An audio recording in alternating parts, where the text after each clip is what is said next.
I can't stand I'm shackled like a criminal over a traffic citation. No, you're not here on a traffic citation. You're here on contempt. Are we having a contempt hearing, Your Honor? Well, I'm going to give you that opportunity. I'm going to advise you if you'd like it. Let me start by reading the relevant portions of the contempt rule, Mr. Forenza. This is Rule 407. This is of the rules of civil procedure, but that same rule applies to criminal actions such as this one. I'll read the relevant sections. Subsection A1, disorderly or disruptive behavior, a breach of the peace, boisterous conduct, or violent disturbance toward the court, or conduct that unreasonably interrupts the due course of judicial proceedings, behavior that obstructs the administration of justice, disobedience or resistance by any person to or interference with any lawful writ, process, or order of the court, or any other act or omission designated as contempt by the statutes of these rules. This will be direct contempt, and I will cover that in a second, but the rule is direct contempt is contempt that the court has seen or heard and is so extreme that no warning is necessary, or that has been repeated despite the court's warning to desist. Subsection 4 defines punitive sanctions for contempt, which includes punishment by an unconditional fine, fixed sentence of imprisonment, or both, for a conduct that is found to be offensive to the authority and dignity of the court. Most notably is subsection B, as in boy, which says addresses direct contempt proceedings. When a direct contempt is committed, it may be punished summarily. In such case, an order shall be made on the record in writing reciting the facts constituting the contempt, including a description of the person's conduct, a finding that the conduct was so extreme as that no warning was necessary, or the person's conduct was repeated after the court's warning to desist, and a finding that the conduct is offensive to the authority and dignity of the court. Prior to the imposition of sanctions, the person shall have the right to make a statement of mitigation. Mr. Forenza, I'm going to offer you that opportunity in a little bit. I make a specific finding that all conduct that I'm referencing occurred in my presence and therefore is direct contempt. Very specifically, let me make some reference. Mr. Forenza has been disrespectful to the court, to opposing counsel, and even to my clerks throughout the proceeding. He has filed spurious documents. He's made nonsensical arguments. He's been argumentative with the court, but I was willing to let all of that go so we could try the matter. On the day of trial, which I believe is November 24th, Mr. Forenza appeared on time, but stayed in the gallery along with who I believe is his wife. I repeatedly, at least 3 times, but perhaps 4 or 5, told him to approach the court, to cross the bar and sit at table so we could address the trial. Mr. Forenza failed to do so in my direct presence. He told me I had no jurisdiction, left the courtroom, and then amazingly was able to leave the building as well. In any event, he has not returned since November 24th, other than a few pleadings that I'm guessing were filed that day or the day before. I've had no interaction with this case since November 24th.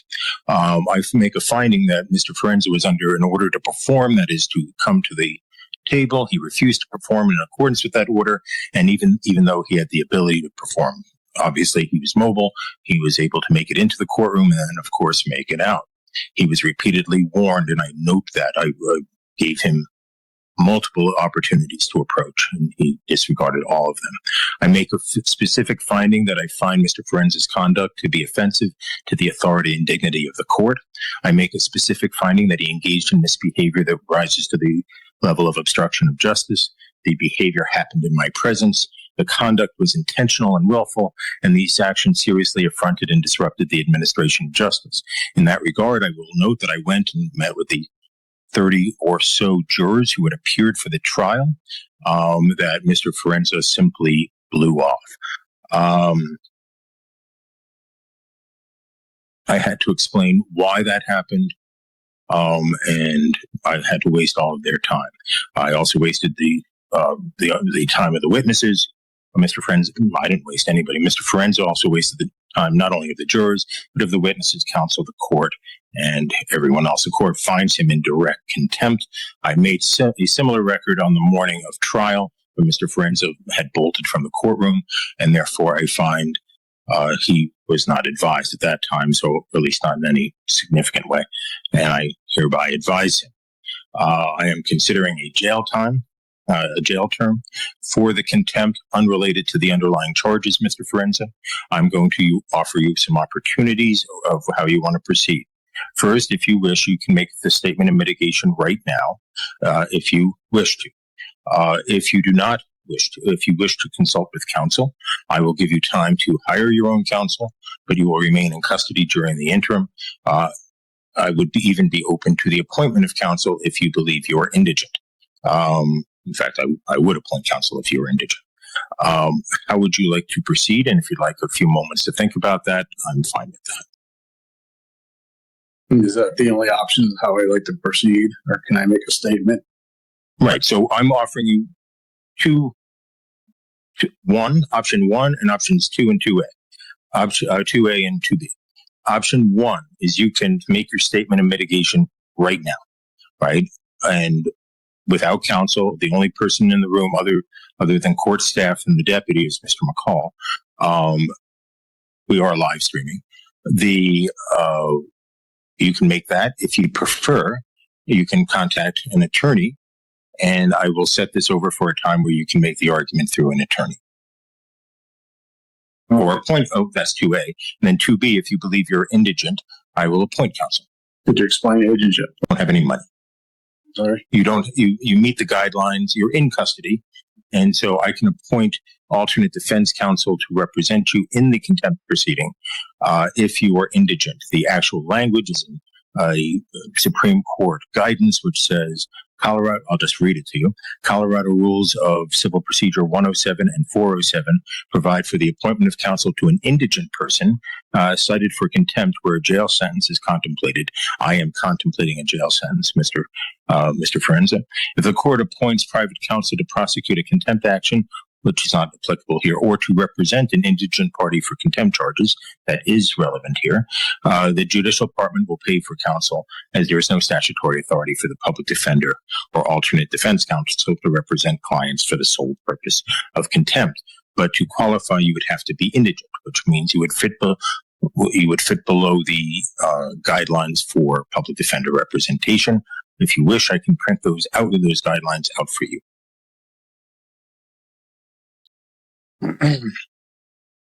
Don't want to be represented. I'm sorry, I couldn't hear. I don't want to be represented. Okay, and you understand that, and I will allow you to make the statement of mitigation right now, but you understand you do have a right to counsel. The only way to look at it is I never got a fair trial walking into this. He failed to prove jurisdiction, sworn affidavit. The courts failed, personal, subject, territorial. I moved it to federal. I even had documents which I sent. It was ignored. Everything gets ignored. I'm just, I guess I'll just let you beat me up, throw me in jail, get it over with, because you can't keep me the rest of my life. And then, I'll deal with the consequences and things later. I mean, that's where I'm at. Okay. It's not right over a traffic citation. Well, all I did is I came here in good faith to resolve the matter. And it was just, I could get nothing. There's no nature and cause there. There's no sworn affidavit for me to even move forward on. This court can't move forward on. That's all he asked for. And it was like retaliatory. I just got beat up. That's all this is. It's a traffic citation. It's not a crime. Nobody was injured. If that's, if that's what you call justice and fair, I'm not here to sit here and pick at anybody, go after. That's not what it's about. When I posted bond for whatever it was, I came here and I didn't run. I came here to settle the matter. And that's all I wanted to do. And I just wanted a fair trial. That's it. But you get in my shoes, and how does it feel when you're just getting beat up and the judge you feel is being biased in the case? I mean, what else, Mr. Frenzy? Nothing else. Mr. McCall, I should have asked you this before I moved to it. Is there anything that people want to say on this? Your Honor, the people spent a good amount of time preparing for this trial. We actually brought the officer from across the state, met with him on the weekend beforehand to prepare for the trial. Officer Carnes was timely enough that he had to drive on his own accord and his own expense to be here. He said he would come back for a retrial. He would request to be flown back, just given the type of the weather that it would be probably when you're done. The people are still open to a plea agreement in this case for the traffic citations. We understand Mr. Forenza's stance as a sovereign citizen of what law he feels applies, but Your Honor, we believe that the traffic laws of Colorado apply in this case. We are more than willing to negotiate a plea agreement to this day. But at this point, Your Honor, that's where the people are, Your Honor. We didn't anticipate any jail in this case. We didn't anticipate anything but to paying the penalties for speeding 25 to 39 over on the Riverside Parkway back in 2023, and the failure license. Your Honor, the speeding ticket, I would even reduce it to 20 to 24 over to keep it in as a traffic infraction. On the contempt. On the contempt, Your Honor. Your Honor, it's been an interesting case for me. I've never had a case that have gone this long with kind of like the lack of being able to move forward. I've never been personally federally attempted to be sued in any case based upon a fee schedule. I find it interesting that Mr. Forenza believes that contract law applies in this case, but only one way, his contract law. The issue here, Your Honor, on contempt, the people expended a lot of time on this case for a very minor case. I do not like putting someone in jail in this situation. I just don't know if Mr. Forenza will ever show up to a trial again in this case, or any case. He's done, a day or so in jail. I'm not, anything else you want to say? No, the people are, that's all the people are going to say. Mr. Forenza, I meant to ask Mr. McCall to make that statement before your statement. I forgot. If you'd like to make a statement to address anything he said, I'm happy to hear more. Yes, I mean, I just object. I did, like I said, I came in good faith to settle the matter.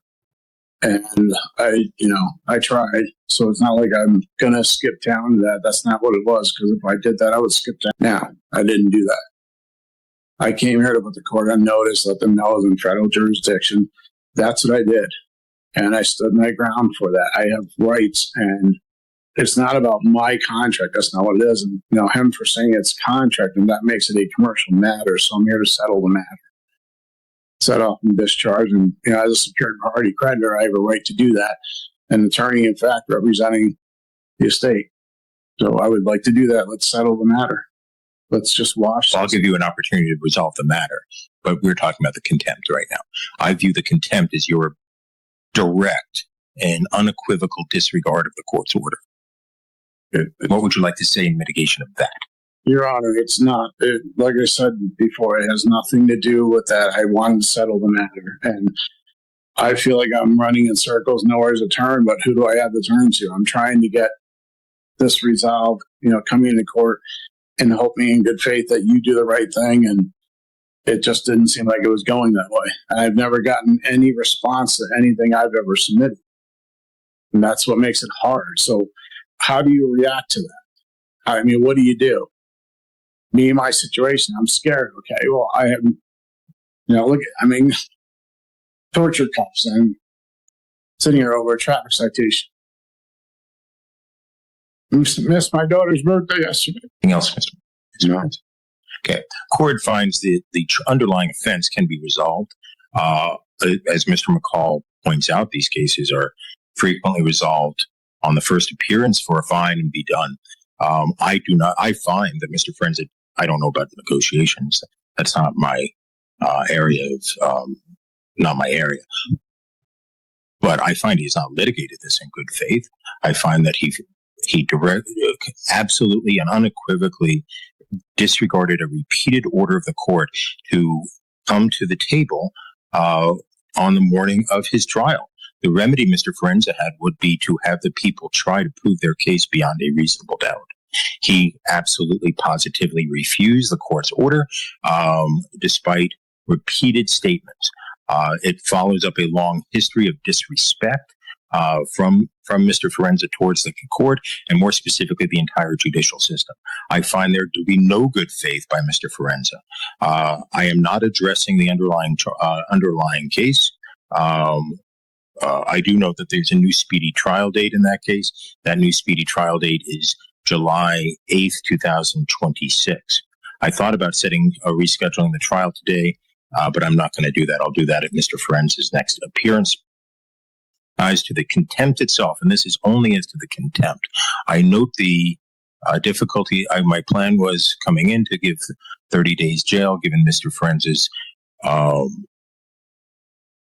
statement of indicating of the difficulty this has caused him. I'll reduce that a little bit, but not much. This case, I hereby sentence Mr. For direct contempt. I sentence Mr. Forenza to 25 days in jail. Furthermore, I set this matter for hearing on my next in custody docket. I'll put him, though it's going to be a busy day, it doesn't make a lot of difference. Today's the 8th. Yeah, I won't set him in the next round. I'll set him on the Friday, January 23rd, 1 o'clock in the afternoon. Your Honor, we'll set trial at that time. Obligations and things I have to take care of. Can I post bail? I will be here. So noted.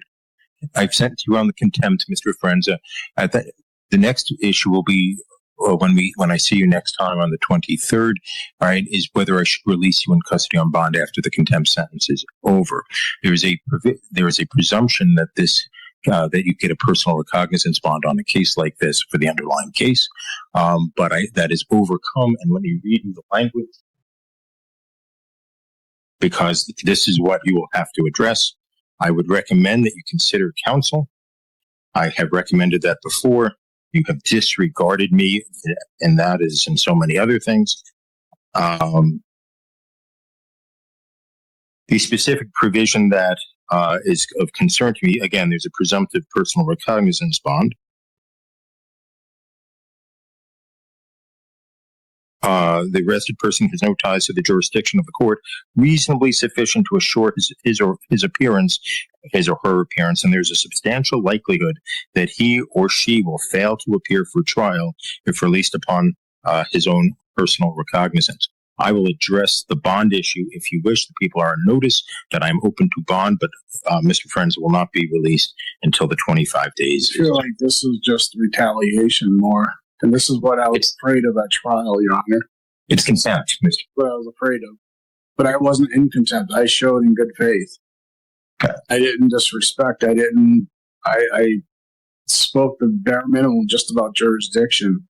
So everything you're saying it's that's your assumption. That didn't happen. I didn't. Have a good day, Mr. Forenza. I have obligations. Okay, you'll be able to address them upon release. How am I going to do that here? I have obligations on the outside that I have to do. You'll be able to address those after your sentence is completed, Mr. Forenza.